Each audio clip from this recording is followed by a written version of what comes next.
Now, Biden didn't have such a good go. He had won over 8%, he had won over 5%, but he was coming out of COVID. So you got to give him a little bit of breathing room because he was coming out of something that is like a once in a generation sort of thing.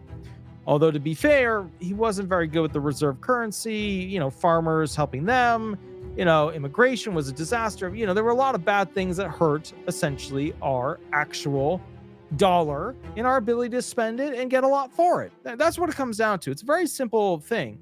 You spend a dollar and get the most for it. If your cost of living adjustment number is high, you spend the dollar and you get very little in return.